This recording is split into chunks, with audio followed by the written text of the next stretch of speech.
Welcome everybody back to today's episode of Home Solutions, here from the brand new, sparkling clean Mix 104.1, 101.3 The Buzz Studios. Dennis Purvis here with you as always. Happy Saturday to everybody out there. Pro 93 Home Solutions gladly is the sponsor one more time. And remember, folks, if you've got any home repair needs, from handyman issues to full-blown remodeling, we are a licensed, bonded, and insured home improvement contractor. We would love to talk to you about your next project. Big or small, give us a call, 458-4135. Maybe you just need your home cleaned, or maybe your office cleaned. Give our clean team a call, 458-4135, or check us out online at pro93homesolutions.com. You can request a free quote or an estimate right there on our webpage. We would love to hear from you. But enough about me and our shameless plugs already on this Saturday morning. Today, folks, as the only local home and garden show here in the area, we're going to talk about your garden today, your yard, things you need, the tools you need to make things happen. I've got two guys with us today here in the studio that can work on anything you got, ladies and gentlemen. Stout Enterprises is here. I've got Lewis Stout, Travis Humphrey. Two guys that know more about small engines than I will ever know. Guys, welcome. Thank you. Thank you. Good to have you this morning. Everybody doing well, safe, healthy in the family? Yes, sir. All right, that's good news. So the real question is, can you really fix anything? Oh, we can make your lawnmower blow the grass 3 yards down. That's what we're looking for. Just as a personal plug, I'll tell you that I've used their services. My lawnmower is literally a rebuilt engine or a brand new engine in an old mower. I think I've got the loudest, coolest, best, fastest mower well, at least on my block. You know it's good because my wife, she loves to drive fast. Lewis knows that firsthand. She fights me to who gets to mow grass, so that's a good feeling. So let's talk a little bit about what you guys do. First, let's talk about the Stout Enterprises story. I know Stout Enterprises, there's a lot of things under that. So tell us a little about your story, Lewis. How'd you guys end up here? How long you been here? Well, I've lived here all my life, 63 years almost. Started the business in '92 in the basement of an apartment I was living in, and just grew the business to what it is now. We work on small engines, tillers, pressure washers, generators, chainsaws, weed eaters, whatever you have. Small engine-wise, we can repair it. We built motors for mud boats. We built motors for junior dragsters, racing lawnmowers, pulling tractors, go-karts, of course. We race go-karts. Just any small engine need you have. And did I hear you guys, we were talking a little bit right before we came on, did I hear you say you built an engine for an ultralight aircraft? Yes, sir. We built an engine for a fellow in Texas for an ultralight. Holy cow. So you guys, and I'm assuming you guys are located here in Cleveland? Here in Cleveland, Tennessee, at 190 Starlet Circle Northeast. I have a shop behind my house. Yeah. Been there since '93. It's when he says he has a shop, folks, he has a pretty good one. You got full machine shop in there, right? Full machine shop. We can do any repairs. We do a lot of custom building of mini bikes. Even built a fella a custom wheelbarrow go-kart. What? Okay. Rat rod. A rat rod. Okay, there you go. See, I didn't even know this. Listen, I'm gonna tell you. I grew up in Ohio, and Travis, I know we talked a little bit. You're from Indiana. Being in the Midwest, it seems to me like lawn mowing racers, things like that. Those were things that happened at the county fair. It was like a one-time-a-year thing. I had no idea that was a thing until I came to the South, and people spend lots of money souping up lawnmowers. I'm assuming that's you love that idea. You love it when they call you to take care of that. So, how a small engine? How much horsepower can you get out of an engine like that? Well, we can take a Honda GX 200 6.5 horsepower, produce around 32, 34 horsepower. Wait a minute. Did you say it was a 6 horsepower engine? 6.5 horsepower to start off, single cylinder. Yeah. Overhead valve. Yeah, and you guys are just acting like this is no big deal. I'm sitting over here going, first of all, I want to drive whatever is going to be attached to that. Okay, so for folks that are out there that maybe they've got that lawnmower in the shed or the weed eater that's messed up, how do they get a hold of you guys? They can give us a call at 423-584-6663. That's the shop number, or my cell phone, 423-715-3897. Gotcha. And you guys have a web page they can see your information at? We do at www.stoutracingengines.com. Fantastic. So we'll get to the racing part in just a little bit, but talking about small engine repair and the different things you guys do, what is, what's the most common, Travis, what's the most common repair you guys see when it comes to mowers, weed eaters, sort of those sort of things? Carburetors. Yeah. The gas that's in the engines nowadays just doesn't like to sit and not be used, so we see a lot of just basically going through the carburetors, cleaning those out, getting them run where they've sat for 2-3 months. Tried to start them up, they won't start. Just need the carburetor cleaned out because of the bad fuel that we have nowadays. And listen, here's the thing to remember, folks, is, before I found these guys, I didn't have a small engine guy. That's not something everybody's got on speed dial. I know a lot of folks, they either have, dead lawnmowers, dead soldiers sitting in the out back, or maybe they're sitting in a shed they just think this thing's beyond repair. The thing I learned even coming with you with getting the mower I got, really, especially right now with having somebody that has the knowledge and the know-how where to get the parts, you can repair and kind of bring these things back to life. A lot of times a lot cheaper than going out and spending. Some of these mowers are $2,000, $3,000, $4,000 now. What would your advice be to somebody who's got a mower that they've kind of given up on? Well, the best thing to do, let me back up a little bit. Stay away from ethanol fuel. Try to find pure gas if you can get it. Absolutely. Even the gas we have now is not like it used to be, so even it won't last forever. Yeah. Because they took additives out of it that's preservatives. But if you're going to shut it down for the winter time, drain the fuel out, get it out of your carburetor, and then be able to pour fresh fuel in it, start it back up next year, will save you bunches of money down the road. And if you don't want to take the time to get the gas out of it, at least through the winter time, try to go out and start your mower at least every couple of weeks, month at the most. Let it run 5-10 minutes. That you'll do yourself a big favor by doing so. So for those folks that are listening that maybe the thought of draining fuel out of anything scares them to death, is this a service you guys can provide and help them winterize and get ready for the winter? Yes, sir. Fantastic. So if you're out there and you're thinking, that sounds something I don't really want to do, you can give Lewis and Travis a call. They'll take care of you. They'll get you set up. So let's talk about, the difference in maintenance. Folks that have even riding lawnmowers, push mowers, weed eaters, what do you guys suggest? We with our cars, we think about, we got our oil changes and our tires. What do you guys think what do you guys recommend for folks that have these sort of lawn tools? What's a good maintenance schedule for them to be on? Do you need to change the oil like you do in your car? Do you tires? How do you recommend to folks? Well, a lawnmower tire is just like a car tire. In the wintertime, it'll lose air. So, keeping your air pressures up will keep the tires good. Try to store it out of the sun because the sun will dry rot the tires. It's possible, but it's outside, drape a tarp over it. You definitely need to change the oil. The oil is the life of the motor. Air filters, fuel filters.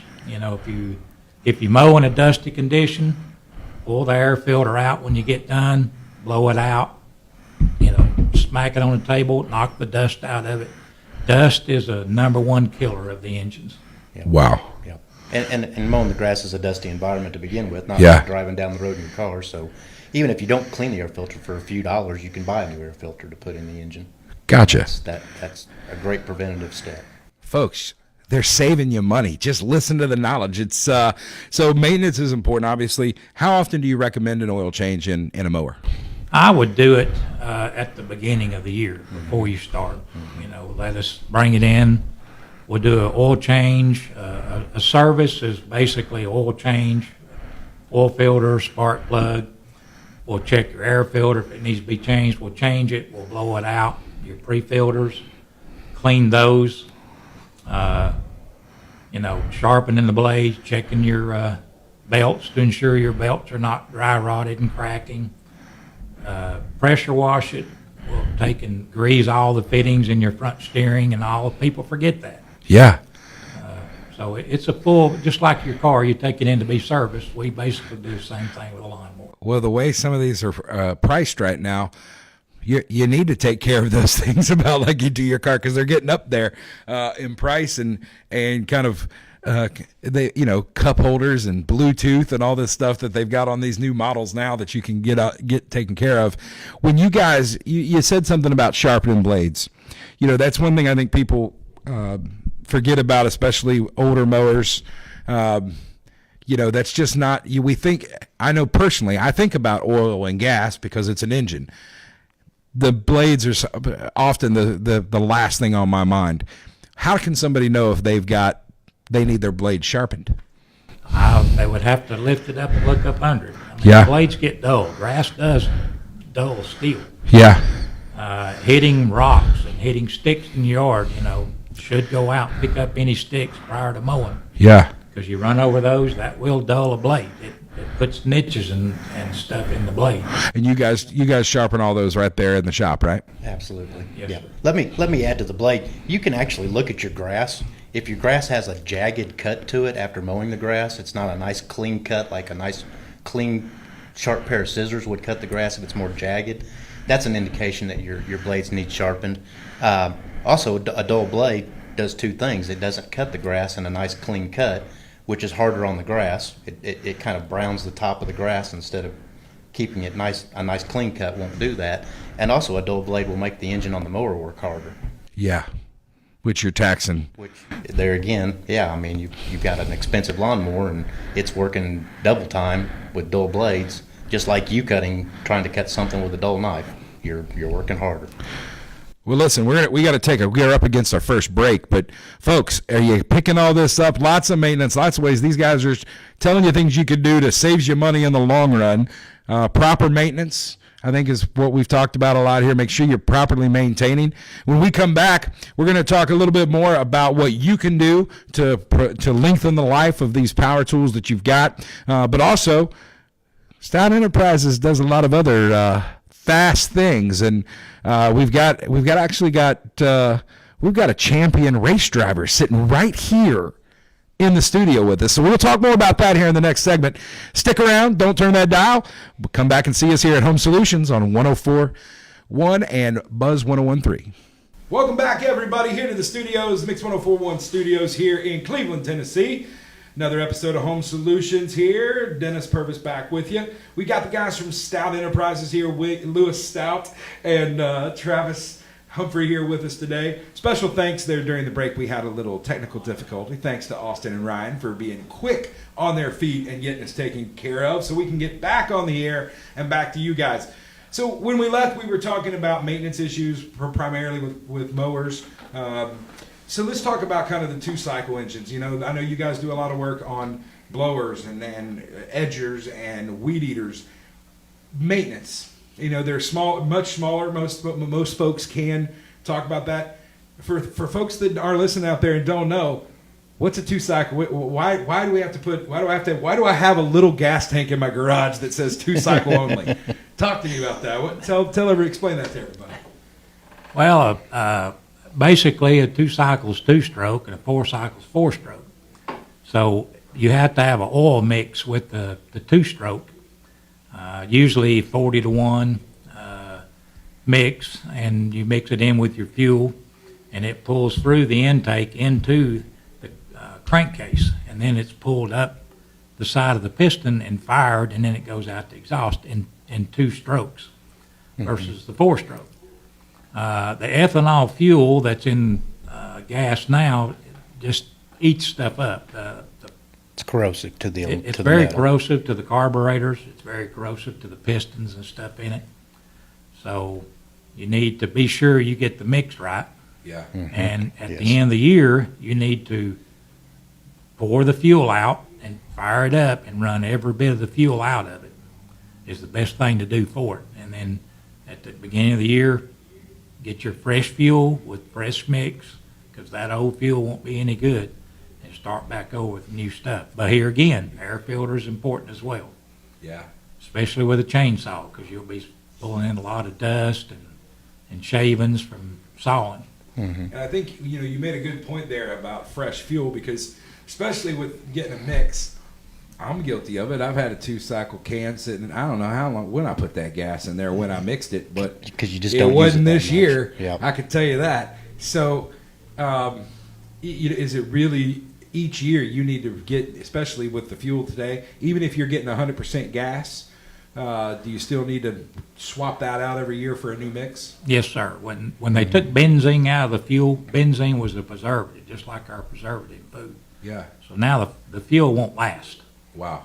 So it's best to just pour it out, find a place to dispose of it, put fresh in it, start afresh. And use a high quality 2-cycle oil to mix with your fuel. Yeah. That's very important as Is there a well. product you guys recommend for that?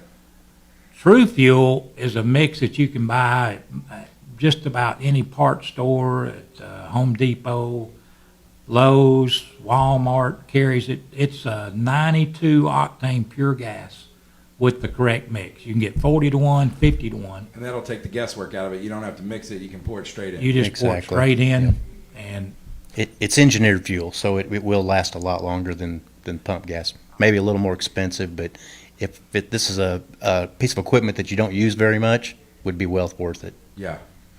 One thing about weed eaters, you see all these TV infomercials about the magic blades and all this stuff.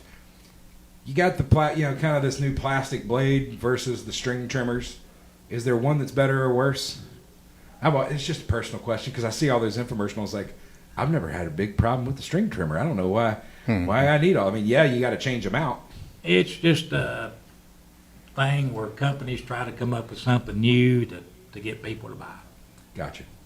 You still I gotta prefer an replace- old you still- string trimmer, but Yeah, you still got to replace those things. It's still going to, especially weed eating. If you're edging a sidewalk or up against stuff all the time, you're going to eat through. I don't care what the blade's made of. It's going to have to be replaced just like string. With the string, I can say, look at the specs on your weed eater.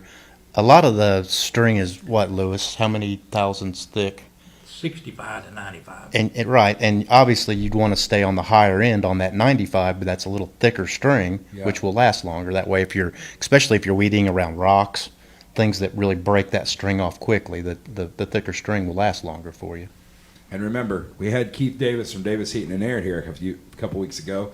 Don't be careful, very careful about weed eating and mowing around your air units outside. Guess what, folks? Those big boxes you got outside your house, they're sucking in air, which means if you blow your grass clippings right at them, guess what you're doing? Just blocking up your coil, because you're making your system work even harder. And I say that because Davis Heating and Air came out to my house and told me I was blowing too much grass clippings into my. So I'm guilty there. So thanks, Keith. I'm good now. Yeah, be careful with those things. So we've talked about weed eaters. This chainsaws. I know. Unfortunately, we have quite a few storms here every year, and people get to, a lot of folks that haven't. I know your shop got hit in the tornado a few months sir. ago. We were out there. I know the chainsaw showed up from everywhere. With chainsaws, you were talking earlier, what's a good maintenance side? Because those are items you may use once a year, you may not use for a while. Is it the same thing? Should you need to drain the fuel? What do you guys suggest for proper storage and maintenance with chainsaws? The same thing. The thing with a chainsaw is a lot of people will run the chain too loose, which wears out your bar. That's rough on your bar, and it wears the guides on the chain. When you're sawing with a chainsaw, don't hit the dirt. That'll dull one quicker than anything. Yeah. And trying to run a chainsaw with a dull blade really loads the motor down, and Just like those dull blades on your mower. just like the And blade you on guys, the mower. if anybody's got questions about Is my chain too loose? What have I got going on? Is it sharp enough? You guys perform all that services there at the shop, correct? Yes, sir. Sure. And just one more time, how do they get a hold of you guys if they're hearing, oh my Lord, I've had the same 2 cycles sitting in my weed eater for 2 years. What do they need to do to get a service from you guys? Just give us a call, 423-584-6663. That's the shop number. And we'll, if we don't answer the call, we're either on the phone or in the shop working, we'll give you a call back. Answer any questions you have. Just leave us a message. Fantastic. Well, listen, I teased it last time. I think we've talked. Is there anything else before we go to break? Anything else small engine wise you guys want to talk about, services you guys offer? We covered about everything. I want to make sure we're not leaving anything out for what you guys do.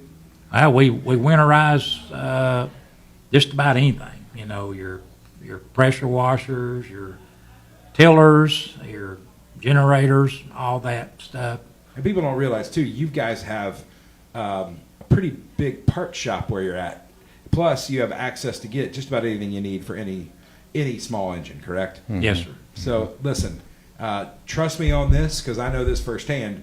What he can get parts and engine for isn't what we're going to go buy parts and engines for. It's worth it to go see these guys, get them to take care of you, get them to take care of your equipment. It'll save you so much money in the long run. Just like you wouldn't let your car run without an oil change. You're getting the tires checked, getting the engine once over, getting a tune-up. Let these guys take care of it. I can tell you personally, they do great work. They take care of our tools at Pro 93. He's worked on some air tools for us as well.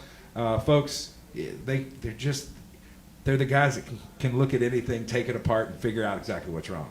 Go ahead. Just to let you guys know, we're a Honda Repair Center, the Champion generators and pressure washers, live fan. Generators. You guys work on generators as well? Yes, we do. Fantastic. But we do service work for all those. Briggs and Kohler, just about every manufacturer. So the real question, folks, is if you've been passing that every day, you get in your car and you look at that dead soldier lawnmower sitting in the corner, or that weed eater that used to work great, and you're like, oh, should I just go buy a new one? Get a hold of Lewis. Get a hold of Travis. Let them take a look at it. Bring that dead soldier back to life for you without having to go spend hundreds and thousands of dollars on new pieces of new equipment that, to be honest, you're probably not going to properly maintain, just like the last one. I'm guilty of it. Lots of us are. They sit in our garage. They're the kind of tools that when we need them to run. We need them to work. So just having the proper maintenance and having somebody that you can call to have the answers. And what do you guys charge for just a basic estimate? Having somebody brings it in. What's your guys' fee for estimates and teardown?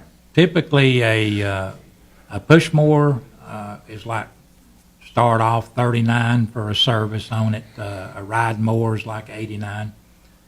As far as pressure washers and generators, we just have to look at them because Gotcha. there's more things that can be wrong or, happen. And the thing about a pressure washer, just be careful when you use it. If you're adding chemicals, when you get done, take your hose out and put it in a bucket of water and run water through Flush it to out. flush it out, because those chemicals here again will mess up the seals in the pump just sitting there, Yeah. and you'll Corrosive be buying to a the new system. pump. Jeez. It's like they're taking the stuff out we need, and then we're putting stuff in that's eating it from the inside out. You know what that is for you guys? Job security. There you go. All right, when we come back, we're going to talk about what are the other sides of Stout Enterprises. If you're watching on Facebook, you can see their shirts right there. Turn around and show them that. Stout Racing Engines. We're going to talk a little racing when we come back. You're listening to Home Solutions right here on Mix 104.1 and 101.3 The Buzz. Welcome back. Got a couple more segments here on Home Solutions. Happy Saturday to everybody. Hope everybody's doing well. Hope your family's safe. Listen, we got some championship. Whew, you can just feel it here in the studio. Some racing champs sitting here. We've been talking with Lewis and Travis from Stout Enterprises, and part of Stout Enterprises is Stout Racing Engines. And I know we've got several folks in this area that are big into karting and go-karting. I will tell you that when I thought about go-karts, I thought about, oh, yeah, what you do over there at Pigeon Forge. You know, you go down the strip and drive around in a circle. And then I went to my first go-kart race, Lewis. You invited us down. I went down to see it. I went reluctantly. I'm going to go ahead and just tell you. I was like, how exciting can this be? And then I saw probably a 9-year-old going 40 miles an hour or faster in a go-kart and thought, oh, all right, this is pretty cool.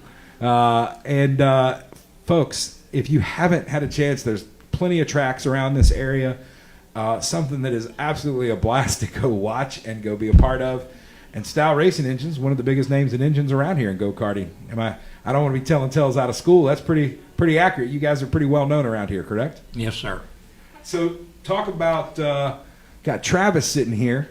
You've been behind the wheel of a few go-karts in your time, haven't you? About 16 years now. 16 years. Yep. And Lewis, you had a little stat before we came on here. You were talking about out of your last 20 races, 21 races, we won 17. getting it done. Wow, 17 out of 21. 17 out of 21. How many of those are you, Travis? All of them. Ah, look at it. Yeah, he's like, oh, yeah. Yeah. So were the other 4 his fault? Yeah, just circumstances. Can't win them all. Yeah, but you sure like to try. Sure like to try. And am I wrong that you've actually raced in nationals before? Absolutely. Yes, I've been a Tennessee state champion and national runner-up. National runner-up? Yep. From little old Cleveland, Tennessee? Yep. That is crazy. So, Travis, let's talk for a second. How did you get into go-karting? Actually, I had a friend of Lewis's that introduced me to Lewis because he was into go-kart racing, and that's kind of how I met Lewis. As far as my interest in racing, I grew up 20 minutes north of Indianapolis Motor Speedway. Oh, yeah. Came from a family. We didn't have the funds for me to race when I was younger, but something that's always been a passion to me. I met Lewis, and I guess the rest is history. And you just like to go fast. I just like to go fast. Yeah, a little Ricky Bobby action. I like it. Get out first, you're last. So, Lewis, I know you talked about the small engine repair and starting it out of an apartment when you started. Was go-karting part of that then? No, not right off. I used to have an auto repair shop, and I closed it down. Yeah. And all the computers hit. And I just started tinkering with lawnmowers because I'm the type of person I got to have something to tinker with. And a friend, John Passvant, Gerald Williams, was racing them and called me up and asked me to come give him a hand because I used to run stock cars at Cleveland Speedway.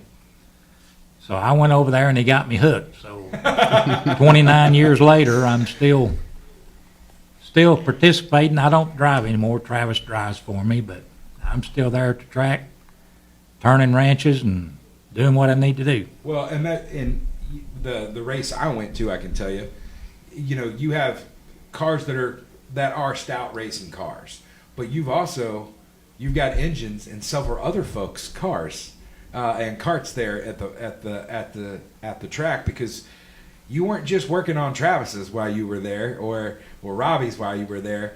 You were all over the place. People were coming up. You're kind of the engine doctor in some of these tracks, aren't you? Yes, sir. I go around helping our customers at the tracks. Travis is the tire guru. People come to him about tires. Tires are very important in racing. So what makes tires so important? Even on dirt track, go-karts, what do you got? What's the secret? It's the only thing touching the ground. That's where all your traction comes from, just like on your car. A little more critical on dirt racing. The chemicals that we put on the tires to make them softer, harder, the air pressures that we run, circumferences for stagger values to make the cart turn left on an oval track. Yeah. A lot of factors that go into the tires. Very important. Probably the most important thing on the cart to make them go fast. So if you're like me and you're only experienced with go-karts, are those little putters around the strip there in Pigeon Forge, people would probably freak out the first time, because I know I did. I had no idea. And it's about how much can you get out of that engine. Everybody's got to run the same kind of engine, correct? Like NASCAR. There's parameters and rules everybody's got to get to. It's about how you can tweak that little bit of extra out of it, right? Right. Mm-hmm. We all have a set of rules to go by class. It's you have a specific engine, then you have a weight. Each class has a certain weight that you have to be that weight or above. But yeah, if everybody wants the most power they can get, and we try to supply that for them. And you guys, and you now that's not only for, and then when you talked about, that's where you said you've had some engines and some really cool things like ultralight aircraft. But did I hear, who was talking about a monster truck? That would have been me. We built a motor for a junior monster truck. You are kidding me. Yep. Folks, Yep. Mini Bigfoot. if Yeah, you're a mini wannabe Bigfoot. gearhead, you need to know these guys. If you want to get into some go-karting, you need to know these guys. Because you guys also build and outfit carts and chassis and everything for folks, correct? We don't build the chassis, but we are a distributor for go-kart chassis. Perfect. So, we can come and we can get them set up. Yep. Get them on the scales and get them set up. Get the weights. Get all the weight distributions correct, so it performs the way it should on the track. Basically, a go-kart is the same as a NASCAR. We have the same setups, the same caster camber, lag lead, all that they do. We just don't have spring suspension. That's basically the only difference. Our spring rate for the go-kart is built into the tires. One more thing important about those tires. There you go. I bet it is. So, when you guys are out and about traveling around, what's the furthest you went to race, Travis? The furthest we went to race would have been Daytona or Mississippi. Yeah. Yeah. Yeah. We went to the Nationals in Mississippi. That's where we was runner-up. And then we go to Daytona for the Nationals down there just the day after Christmas. Mm-hmm. Wow. The track's right outside turns 1 and 2. If ever you see an aerial shot of Daytona, the That go is kart awesome. track's right outside 1 and 2. So you've raced at Daytona. Mm-hmm. Don't tell me that first time wasn't cool. It was different racing on sand, and I tell you, when we raced on the sand, you could actually smell fish. At one point, that sand we were racing on had been in the ocean. Yeah. It was different. Yeah. Yeah. That is crazy. I mean, as somebody that grew up, like you said, loving racing and knowing that's something that was a passion of yours, you had to love getting out there to. You can say that you raced Daytona. There's something special about racing in Daytona. And Indianapolis, right outside where I grew up, is the racing capital of the world. But Daytona is a very close second. Very close Have you got second. to race in Indy yet? I have. I haven't raced in Indy. I've raced in Indiana up in Crawfordsville at Ben Hur Speedway. Yeah. Yep. That is crazy. Well, these are guys. Just so you know, I know these guys, and I'm learning stories today. This is fantastic. I hope you guys are enjoying this. This is Stout Enterprises in studio with us, Lewis and Travis. They do all sorts of small engine repair, from everything from your weed eater and your blower to your riding mower to your generator. You've got a small engine, you've got a problem, you need to give them a call. One more time, Lewis, how do they get a hold of you guys? 423-584-6663 is the shop. And you can just leave a message. If we don't answer, we'll get back with you.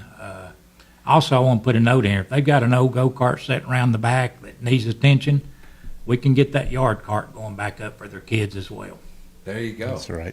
I know you've got quite a few grandkids that have all been behind a wheel a few times, enjoying it. So people think of go-kartings as a kid's thing, and there are kids that race. I mean, what are you talked about the different classes? Where do they start with the ages, and how old do drivers go? On asphalt, they can start at 6, but on dirt, they have to start at 7 years old. But they run restrictor plates with the kids. Yeah.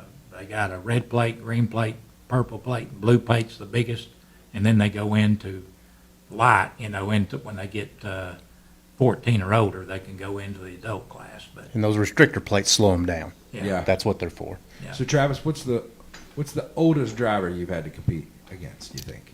I've raced against guys in their 70s, 72, I think. And ironically, we were racing the fastest class of the night, the limited modifieds.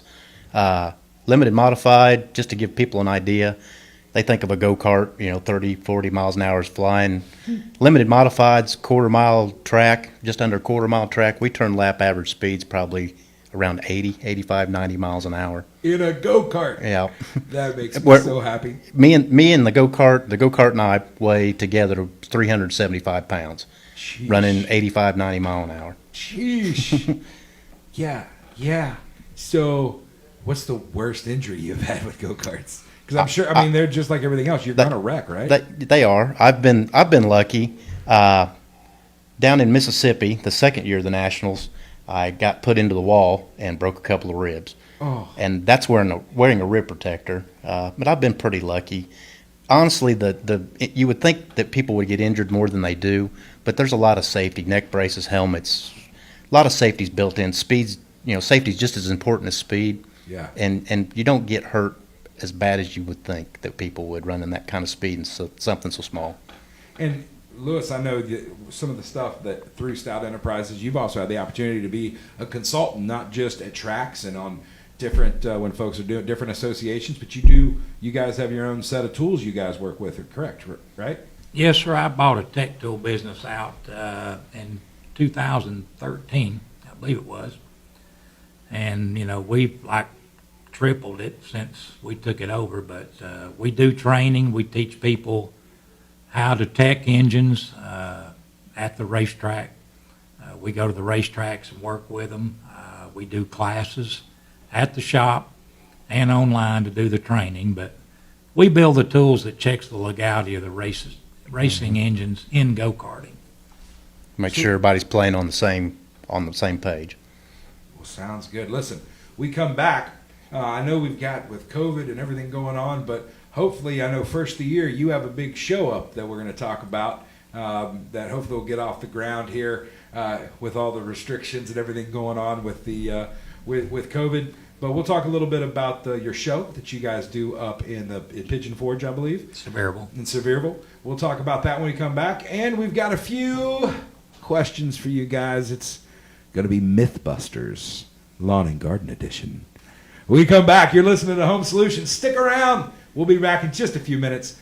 You're listening right here on Mix 104.1 and 101.3 The Buzz. Welcome back, everybody, to Home Solutions right here on Mix 104.1 and 101.3 The Buzz. Happy Saturday. Getting close here to the top of the hour, so we're finishing up. We've got some great guests here with us in studio. The guys, Travis and Lewis from Stout Enterprises. And Stout Enterprises is a lot of things we found out today. Not only is it small engine repair, not only is it Stout Racing Engines. What's the name of the tools? Rick's Tech Tools. Rick's Tech Tools. And, one of the other things is, I know for years you've had one of the largest kind of karting and engine, small engine shows here in the Southeast. Tell us a little bit about that. I know COVID may be throwing that into a little disarray right now because not everybody's ready to pack into a convention center quite yet. But tell us a little bit about the history of that and how that started. Well, I started it 4 years ago. The biggest show used to be over in Hickory, North Carolina.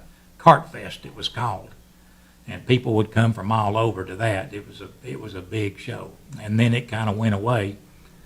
And I felt that we needed to try to get a show back going, so I looked around to try to find a spot, and we found the Sevierville Convention Center, which is a good family-oriented spot. You can go. There's things for the wife and the daughters to do. Mm-hmm. The sons can come with the fathers to the show and check out all the new go-kart stuff. It has to do anything with small engine. We've had junior dragsters there, racing lawnmowers there, pulling tractors there, drift trikes there. This year, it was in February this year, we had a drag racing simulator where people could sit and challenge each other in a drag racing simulator. And the motor challenge on the dyno. And we had a engine dyno challenge that was taking place as well. What was the name of the show? I don't think I ever said it. I'm sorry. Southeast Premier Motorsports Expo. It's www.southeastpremiermotorsports Expo. Still in the planning of it because of the COVID. They're saying that we'll have to limit the people coming in, so I don't know that that's best. Yeah. So we're looking at possibly trying to do it online and have a virtual experience. Virtual experience. First time ever. Hey, it worked for the Democrats and the Republicans. They have virtual conventions. We'll figure it out, man. Tell you what you need to get is that Guilfoyle lady to get up and scream at everybody about go-karts. She'll have him all fired up. Oh, yeah. So you guys, obviously, anything related, if it's got an engine and wheels, you guys aren't scared of it when it comes to small engines. So Or wings. Or wings, or wings. There you or go. water. I mean, we built mud boats. There you motors. go. Every time we think we got you guys boxed in, you come up with something new. But hey, you got to get out there and find where the business is. I respect that. So one more time before we get out of here today, we got a little game to play. It's called Mythbusters. We do it here every week. I'm about 0-21 in this game because I think I'm going to get you guys every week. But every week it turns out you guys just are better prepared than I thought you're going to be. And my information is apparently suspect. I need to hang out with a better crowd. So I've got some myths I'm going to give you about small engines, lawnmowers, that sort of thing, anything in the lawn and garden. You're going to tell me if that's confirmed, that I'm right, which I think I am, or if it's busted, and tell us why. You guys ready? Yeah. And I haven't prepared you for this, so I can see the look of trepidation on Travis's face. Like, I didn't sign up for this. This is crazy. Myth number 1. Now listen. I had a buddy whose uncle worked at a place where he knew this guy that knew a girl whose dad told her that it doesn't matter what kind of engine you put in a lawnmower, they're all the same. Doesn't matter what the name brand is, they're all the same. You can buy the cheapest one. There's no reason to spend all the money. And when it comes to that stuff, it's a lawnmower. Cheaper is always better. Come on, that's right, correct? That's confirmed. Cheaper's always better. Busted. What? Yeah.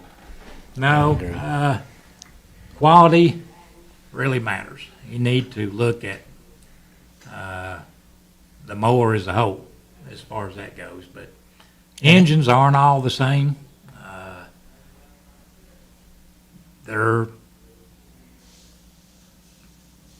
how do I explain it? They're Depending on what you're going to do with the engine. Yeah. Obviously, you don't want to buy the cheapest thing you can get if you're going to depend on that mower or engine to work hard day in, day If you out. want to use it more than this season. That's right. That's right. Unless you want to keep making that investment year after year. That's right. That's right. All right. And then we question the word investment. It's like throat burning money. That's what it's called. Just set it ablaze. All right. So I'm 0 for 1 with you guys, too. That's great. All right. Number 2. There's no real, paying for a name brand. They give you an extended warranty when you buy a mower. Why do I need to maintenance? If something breaks on it, I can just get it fixed from the warranty. I don't need to bring it in to get repaired. I don't need to bring it in to get serviced. When it breaks, I'll just claim it on warranty. Why do I need you guys? Come on. I got you on the warranty thing, don't I? I got you. busted. What? It'd be like on your automobile. If you never take it back for a service, That's right. Yeah. they'll void your You're warranty. going to avoid your warranty. So if you leave gas in there for 3 years and then try to fire it up, Yeah. you can't just take it back and say, hey, it's not working. Or with certain products, you have to use a certain oil. I don't want to Yeah. just a steel. When you Yeah. when you buy steel, it's under warranty, but you have to use the steel's 2-cycle oil, and they'll actually make you buy oil Yeah. when you buy that weed eater, blower, whatever it is. And if you don't buy the oil, that voids the warranty before you ever walk out the door with it. Folks, did you hear that? If you don't hear anything else today, it's a pretty big name brand. If you don't buy the, you think you're getting something with a great warranty, which I know steel products have, but it comes with the caveat you got to use their products. Well, you'll still have their 90-day warranty. Yeah. But if you want that, if you buy their special oil, Yeah. they'll increase it 3 years. So why wouldn't you want to buy it and use it? And I'm assuming it's probably not that much more expensive than anything else, right? No, it's not. That goes back to earlier, like we were talking about, getting the good quality oil All right. for your products. My final myth is for you, Travis. Okay. Man, go-kart racing's for kids. Period. That's a hard one to answer, Dennis. That is because go-kart racing is the grassroots of racing. Yeah. And that's where a lot of your NASCAR drivers started. Yeah. So is it for kids? Sure. Is it for adults? Absolutely.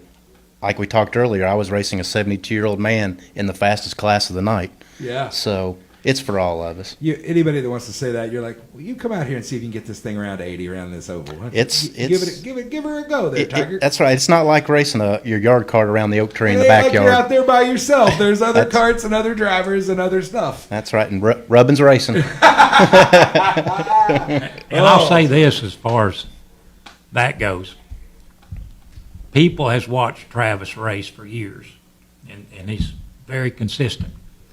They'll want to take his go-kart around the track, and they come back. They're all over the track. They come back and say, how do you drive this? This thing is loose. If you remember the movie Days of Thunder, Oh, yeah. Loose is fast. Yeah. And they have a hard time with it, and I just want to race with it, not 10 minutes before that. So Listen, folks. it takes a little practice. Listen, if you're out there and you've got any questions, you've got something in your garage, maybe out in a shed that needs some TLC, maybe you're thinking about getting into karting, maybe you've got a son or daughter that's wanting to get out there and start getting around the track. Folks, there's nobody. You've got somebody here local who are experts in all those things. They got a full machine shop. And where are you guys located one more time, Lewis? 190 Starlet Circle Northeast, Cleveland, Tennessee. There you go. And then how can they get a hold of you guys? 423-584-6663. And online? www.stoutracingengines.com. Folks, again, I'm going to ask you, why aren't you calling Stout? Give them a call. They'll help you out from everything from service, maintenance, rebuilds. Maybe you're like me and they put a whole new engine in. Whew, things. Every time my wife said the other day, every time I start that mower, she says, I just love it. It's just loud. And I said, well, I think it's because there's probably an exhaust issue, but I think I like it that way. Just don't forget to keep that oil fresh in it. Yeah, guys. there you go. We'll get you guys to get over and get it winterized before we get going, because I'm not dumping any fuel out of anything. That's just a recipe for me to blow something up. So listen, folks, give them a call. Check them out online. You see them around town. Give them a chance. I can tell you they do great work at great prices. You can't be, and they're just down to earth guys. When you go up to the shop, you're going to see Lewis and Travis in there working. So they'll be in there to take good care of you. And guys, thank you so much for coming in today. We're on Facebook too. Oh, you got a on Facebook. I'm happy with you. So Facebook, is it under Stout Racing? Stout Racing Engines. There you go. Check them out on Facebook. Thank you guys for coming in. Thank you, Dennis. Thank you. Appreciate you guys. And everybody out there, listen, stay safe. Wear your mask if you want to. Take care of all your loved ones, man. We're in this thing together. Let's get through it. Praying for everybody out there. One more time, you've been listening to Home Solutions. Happy Saturday, everybody, right here. Mix 1041, 1013 The Buzz.